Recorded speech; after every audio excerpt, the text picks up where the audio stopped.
welcome back to my channel. So this is the second video. If you haven't seen the first one, I recommend you go and watch it. It was about why to do medicine, and it's particularly useful for people who haven't decided yet.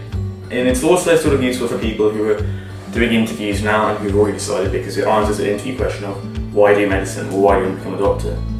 And so we've done the first video, and this is the second video. Now the second video is going to be the next step of the medical journey. And it's going to be useful again to people doing interviews because it answers another interview question. The topic of this video, which you've already probably seen, is work experience and volunteering. If you've just decided to do medicine, the next thing you should be probably thinking about is what kind of work experience and what kind of volunteering you want to do. So in medicine, as you know, work experience, volunteering, and all those kind of in-hospital things are very important for an application. They hold quite a lot of weight, and more than you would actually imagine. Universities really like to see a person who has actively put themselves inside the environment of the hospital. Universities like to see people who have actively put themselves inside the hospital, gone through the daily routines, perhaps shadowed a doctor, developed themselves so that they know what they're going to get into. And they actually really like that. And in some cases, in some universities, it's one of the most important things in the application. But there are a lot of questions about work experience. Some of them are, how long do you have to do it for? What kind of work experiences do you need? How many different types of work experience do you need? And how many different types of work experience do you need? Now there are a lot of questions about work experience. How much do you need? What types do you need? How long do you have to do it for? And it's not exactly a clear-cut science. There is no set list of how much you have to do or which types you have to do. Universities know and appreciate that it is difficult to get work experience, especially in medicine. For particular people who were born, like myself, in July, August, it can be difficult to get work experiences in hospitals and in operating theatres, obviously because of age restrictions in the United Kingdom. So they do understand this, and therefore they accept pretty much any sort of voluntary experience, as long as you've learned something from it. It's better to have something which is any sort of volunteering than nothing and just looking out for some hospital places. In fact, universities now are recommending applicants or prospective students to take volunteering in any shape or form. So this could be, for example, working in a care home, it could be also working in a vet's clinic, it could be working in an animal shelter, literally anything you can think of that is volunteering. It does not have to be related to medicine in any way. As long as you're volunteering, giving up your own time and helping other people or doing anything, that's the most important thing. Now because of this, there's no difficulty in attaining work experience or volunteering. No universities put a maximum on the amount of volunteering you need to do. Some universities do, however, put a minimum. Now you need to check this carefully before you carry out work experience. For example, if a university puts a minimum of 2 days, you need to make sure that you've quite enough work experience to fill that minimum. Some universities put a much longer minimum, 2 weeks, 2 months. You need to check this carefully with each university if they've got a set amount of work experience or volunteering that they require. Some universities also have a requirement that volunteering needs to be done inside the United Kingdom. They do not accept overseas volunteering or overseas work experience. This is also very important. You don't want to spend a lot of time doing volunteering or work experience outside the country if your intended medical school will not accept it. So make sure that you check this again. Universities always make this clear on their websites. So make sure you go on there, check out their application site and look at the volunteering and work experience page. Just to make sure you didn't waste any unnecessary time and you do enough volunteering that's required by them. But I'm going to go through these questions very carefully and hopefully it's going to be useful to you guys. So without further ado, let's get started. How much volunteering do I have to do? Now this is a very important question and a lot of people ask it because it's not quite clear. People think that you have to do 2 weeks, some people think you have to do 2 months, and it's not very set in stone. Universities, to be honest, don't really give that much importance to how much you do. Really, as long as you cover all the experiences that you need to cover, which I'll go into later, you can probably get away with doing about 2 to 3 weeks of work experience / volunteering in total. There's no need to go really over in terms of your total time volunteering and work experience. There's no need to go over, I'd say, half a year, even a year you're pushing it. Unless you really like it, in which case that's fantastic, keep volunteering. You shouldn't really stop once you've reached the total time needed to do work experience. It's good to keep going because first of all, volunteering is a fantastic thing to do. Second of all, it looks good. An interview, if you go in and say you've done 2 weeks, it's okay, it's good, you've done volunteering.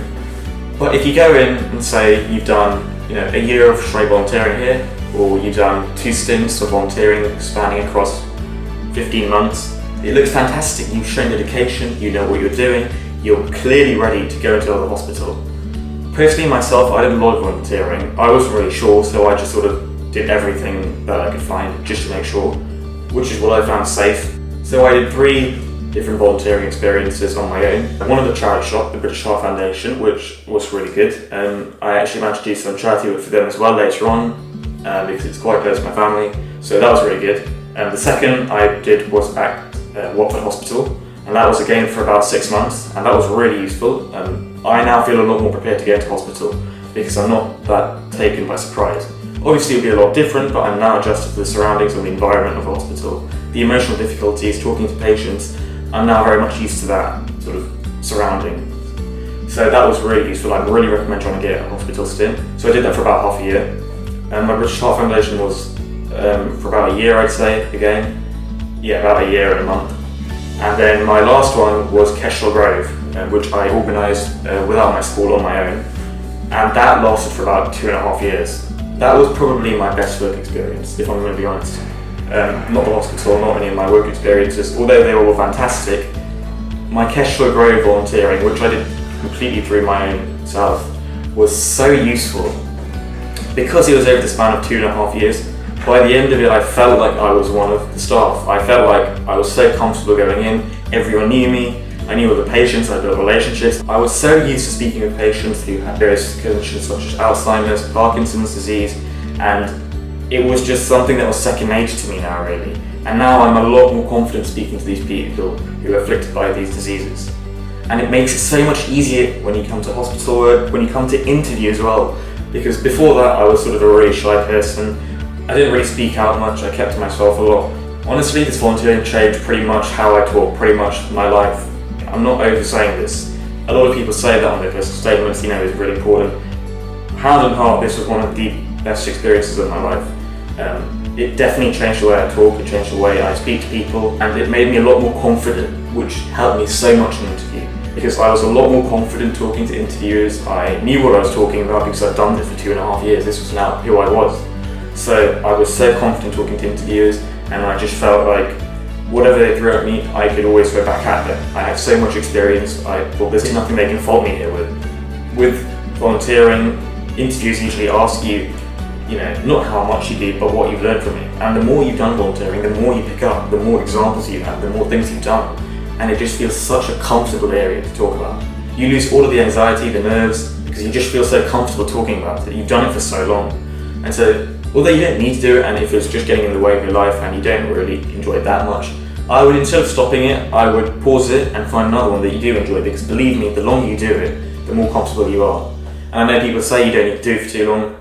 For me, I would honestly say do it. Do it for a long time, do it for a year, do it for more than a year. Start early.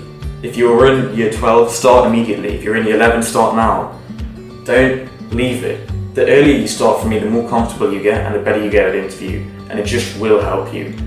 For me, it was really difficult at the beginning. I didn't really know what to do in the care home. I felt so self-conscious. I didn't know what to say, what to talk to them. Because obviously, communication is a big thing in a care home, especially with people who suffer from dementia. And over time, you do build up on these things. You start to pick up things that they say, how they act, things they like to do, and then you start feeling closer to them. And it's really great to have people, who honestly I consider myself as one of their friends, and I hope they consider themselves one of my friends, because it's now such a close relationship I have with them that I feel comfortable just going and speaking to them any time. Even now that my application's over, I'm heading to university, I would feel more than happy to go to them and say hello again. But the question really was, how much volunteering do you have to do? And for me, I would say, firstly check the minimum requirements on your particular university, check on the website, then I'd say do as much as you can. A year, 2 years, do it. It's a fantastic experience. So I would definitely say do it, and do it for a long period of time for me. Sustained volunteering is the best kind of work experience there is.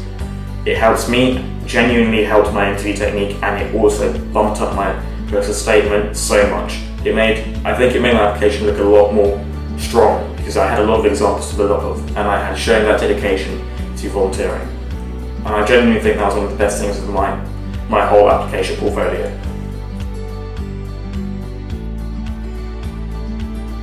So the second question, what type of volunteering do I have to do? Now I'll quickly run through everything that I did, and then I'll talk to you about what you need to do. So I did quite a few bits of volunteering. So I'll start off with my volunteering. I did 3 on my own, as I said, a charity shop, BHF, Watford Hospital and Kestrel. I did one with the school for a long period of time, that was about 3 years, but it was sort of with the school. So it was a Friday afternoon, we go out for 1 hour, and we go to this care home and come back to school and then go home. And that was about 3 years. That was at Sunrise Residential Home. So they were both reasonably close to me, so it wasn't too difficult to travel. So then I did 4 volunteering stints. So I also carried out 3 different work experience placements. I did 2 hospitals, Whipps Cross Hospital and Addenbrooke Hospital, and I did 1 GP surgery, which was pretty much a minute away from my house. Now, I'd say in terms of what types, do both. I would say volunteering is more important than the hospital work experience in my opinion. Volunteering, again, do it for a long time, like I said, and it will genuinely help you a lot. If you're a shy person, it will turn you into a confident person. If you're struggling with interview technique, that's the best way for me. That was my interview practice, going to the care home and volunteering. That was how I practiced my interview.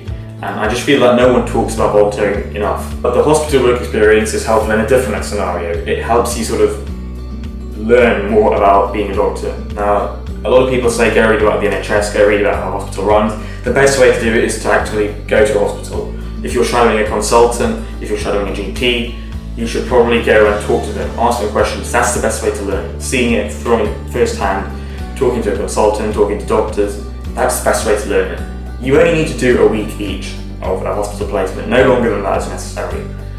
Hospital volunteering, you should do for longer. The hospital work experience, I would say 1 week is enough, really.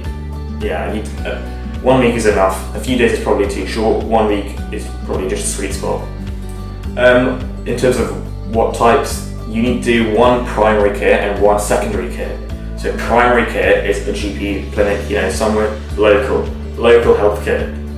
1 GP clinic you need to do, and secondary care you also need to do 1 of those. So 1 hospital. All you need to do for the work experience is 1 hospital, 1 GP clinic. That's all you need to do.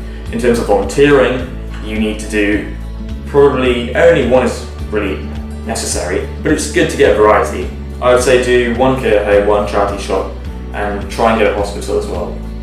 I know it sounds like a lot, but it genuinely does help. Even if you can't fit it on the application, it will actively improve your interview performance. It's free, you're giving up your own time, and it turns you into a better person. For me, it changed how I act really. It changed myself. It improved how I communicate with others so much. It's basically changed me into a very shy person who doesn't talk to a lot of people, into a much more outspoken person. And that's a really necessary trait to be a medical physician. In interview, they will test you on that. They will see how confident you are, how happy you are talking about these things. If you come off shy, closed off, it's not going to do well in terms of your marking, in terms of the impression of you. If you come off outspoken, confident and comfortable with what you're talking about, that's going to get you the marks. That'll get you the ticks in their report of you during the interview, whether it's MMI or panel interview. It doesn't matter. MMI most common, and that's where they want to test it. In MMIs, obviously, it's 5-minute stations or 7-minute stations, so you want to show in that short period of time how confident you are, and this is the best way of learning it. Another question people say is what to do during volunteering. Now, it seems obvious. Volunteer. Do whatever your supervisor tells you to do, whatever your nurse tells you to do. But what should you actually do? Now, in volunteering, it's pretty easy. You just sit down, talk to people, try and basically become one of them, one of the community. That's what you've got to do. By the end of your volunteering, you should feel like if you walk back in there, people will just say hi to you, and you'll feel like one of their own. They'll start talking to you on your own. You should basically feel like one of that little community. That's what your aim should be volunteering. Now, volunteering, you've got to learn communication skills, you've got to learn how to talk with people, that kind of thing, and building emotional relationships. All that emotional stuff, communication, that's volunteering, which is why it's so important. You cannot learn it anywhere else, in my opinion. That's volunteering, emotional stuff, communication. Now, with hospital work experience, it's different. What to do here is you need to take notes, you need to ask doctors how the hospital runs, you need to ask about what teamwork goes on, you need to ask about what different aspects of healthcare are, what do nurses do, what do occupational therapists do, learn as much as you can, learn about multidisciplinary team meetings, all of those things, all these famous words and phrases that you hear about hospitals, all these buzzwords, that's where you need to pick it up on, hospital work experience.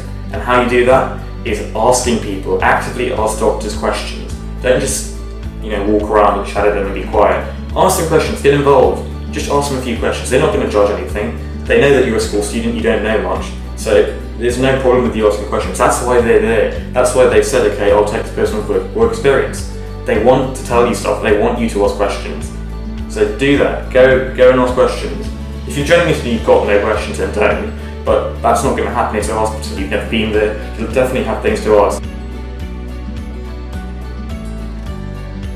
And finally, in work experience, how do you interpret these things? What do you do? This is the most important thing in work experience and volunteering. Now, just like the last video, and we spoke about interview technique, and we spoke about talking about the pros and cons of going to medicine or being a medical doctor or physician, you can't just list these things off. You need to actively weigh them up against each other. The same thing applies in work experience and volunteering. You need to actively say what you've learned. You cannot just list off the work experience and volunteering you've done. That will get you absolutely nowhere. I guarantee you will not get into medical school doing that. What gets you into medical school is talking about what you've learned from work experience, what you've learned from volunteering. So what I would recommend is, once you've done every session, think about what you've learned and keep a notebook of what you've learned, what you've done. Now, I've got my own one. It's pretty much just a small notebook. It's got all of my notes in it. It's got what I've done in medical school, pretty much. After a session, I just write down pretty much what I've done, what I've learned, things that I relate to, things I see on the news, things I've read in books, and pretty much draw links between these things in my volunteering.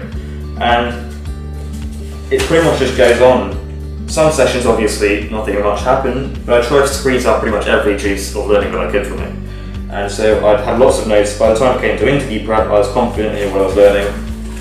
And yeah, it's just a small notebook. It doesn't need to cost much, £1 notebook. Just get down everything that you've learned per session in it. It will be really useful in an interview, better than any book you can pick up off the library, or better than any book you can pick up in WH Smith. It's so useful. If you've got a question you're not sure about, take a skim through. Remember the things that you've learned, and it will come up really important.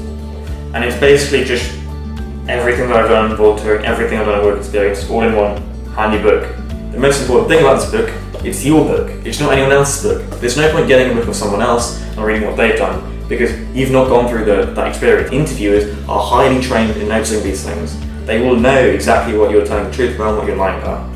And so it's important that you keep your own one. It seems like a waste of time, but it just takes a few minutes after every session. If it's at home, if it's on the bus back, it just takes a few minutes to write down what you've learned. And then it will be really important when you come to interview practice. Start a new page for the session and take notes down. Remember what you've learned and link it to things that you read in the news. Link it to books that you've read. These links make you seem very, not intelligent, but almost contextual. You're able to draw links between different topics in medicine, and again, it makes you seem confident. It makes you seem that you're comfortable talking about these things. That's the most important thing in medicine. That's what they want to see. So definitely keep one of these books and bring it back in interview practice. It will be the most important thing that you have really when talking about volunteering and work experience.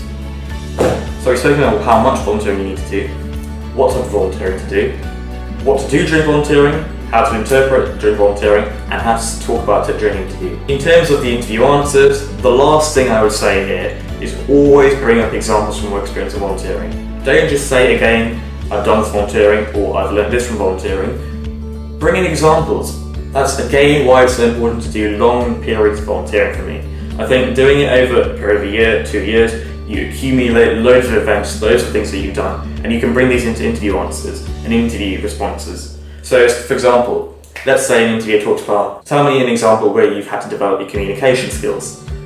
Right, so how do we answer this? So let's say we pick a volunteering experience. So I'm going to talk about my experience at Kestrel residential home.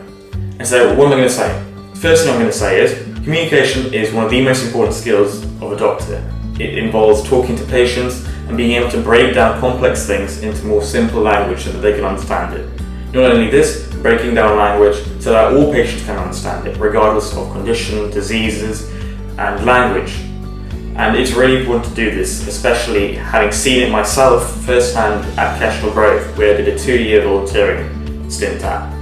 I spoke to a lot of patients who suffer from diseases like Alzheimer's, Parkinson's. One example is having spoken to a friend of mine who's in the care home and has been for a long time. Having spoken to him, he's not a very outspoken person. He's quite shy, he doesn't speak much. He usually communicates with the nod of his head, with hand movements, but in able to communicate with him better, I've had to slowly speak to him, break down my language into smaller sentences, speak slower, and over some weeks, over a few days, he started to respond to me, and now he's talking in full sentences to me, and he's very comfortable talking to me. And I've got a really strong relationship with him now, and I think his work with me has really developed my communication skills, and without that, I don't think I'd be able to communicate as well as I am now. I think that experience has taught me a lot in terms of how important communication skills are and how to develop them as a prospective physician. Right, so that's the ideal answer. What have we done? We've spoken about how why communication is important to doctors, what it plays a role in a hospital. We've also spoken about an example. The example is so important to do. Always bring in examples about your work experience in volunteering, and just finish it off nicely saying that's why it's really important and that's how I have developed it. Always make sure you talk about how you have developed it yourself. They don't want to know that it's important. They don't want to know that people can develop it. They want to know that you yourself have developed it as part of work experience and volunteering. So that's the interview answer, and that's an ideal interview answer. Make sure you're preparing these sort of a basic framework to these. No rehearsed answers, because that's not what they want. Just making sure you're comfortable talking about it. Every time you get in a mock interview, bring up different experiences. Try and integrate them to your answer. That's what mock interviews are for, and that's why they're there. And when talking about these experiences, change your answer every time. So you come to interview, you talk on your feet. You're talking about something for the first time maybe. And that's really good because you don't come off robotic, you don't come off prepared, and it's really strong in that sense. You don't come off like you're reading a script. That's the most important thing. We covered everything now, really, about work experience and volunteering. There's nothing else really much to say about it. If you want me to talk about anything else, put in the comments below, email me again, and yeah, that's pretty much all there is. I can make this sort of a Word document again if you guys would like that, let me know in the comments below, and thanks very much for watching. If you've got any particular questions, email me again, ask in the comments below, and if you want me to talk about anything else in particular next, I'm planning to talk about admissions tests and getting ready for school pretty soon. But yeah, if you've got anything you really want me to talk about, let me know in the comments below, and tune in for the next video, guys. Thanks for watching.